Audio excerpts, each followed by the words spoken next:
Hello and welcome to Thursday Therapy. Today I want to talk about what's happening with mental health, the psychology of the market, the recent crash, and the spike in suicides. This is Virginia Kelly. I'm a psychotherapist, acupuncturist, energy healer, and holistic coach. I had other plans for today, but this subject is of a more pressing nature since the state of affairs are further pushing people to the edge, and some are not surviving it. The state of mental health has been greatly affected by the pandemic and mostly by the measures taken that had cost people's livelihoods and continues to do so today as a domino effect of the economy. The multiple rates of conditions had increased as a result of stress and poor lifestyles, as well as overdose, recreational, and prescription, violence, and suicide. In the light of recent events with the market crash, some lives and livelihoods have been ruined to the point that some see no way out, so they choose to check out. My humble contribution as a therapist is to aid those who are desperate, to try to give some perspective that in times of trouble gets lost just as much as tangible assets.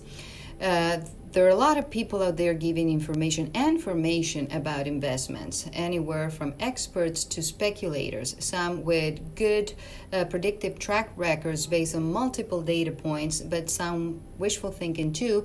And in doing so, they lead people's decision one way or another for better or worse, and some with better luck than others and some with better intentions than others, as they do put their money where their mouth is, and you want someone who walks their talk. Yet they can make mistakes too.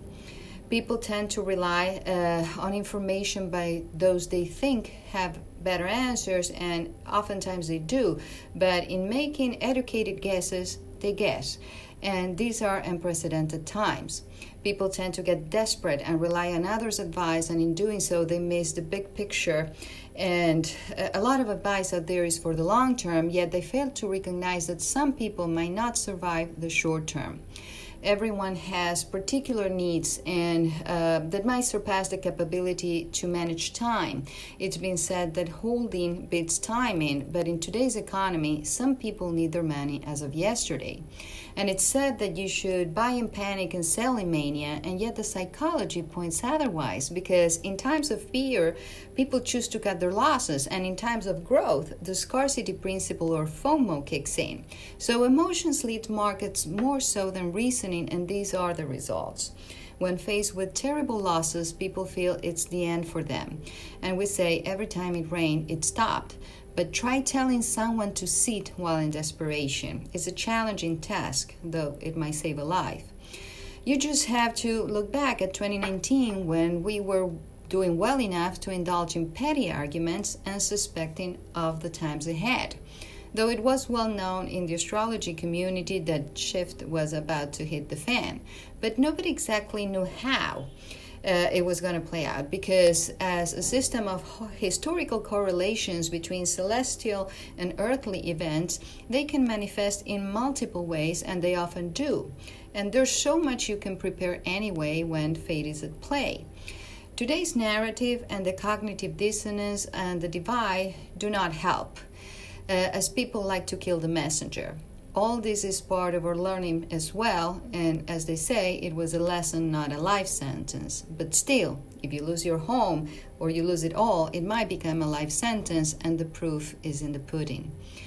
People choose to believe what is more convenient or less threatening, and it's easy to ignore history, though we can also see the writing on the walls. We have cues of the past in today's world, like the Great Divide before World War I and the TB mass vaccination that we know now doesn't work, and Jewish communities refused at the time, for which they were deemed dangerous and banned from entering establishments, and so on. Cycles repeat themselves in history, correlating with nature and as above, so below.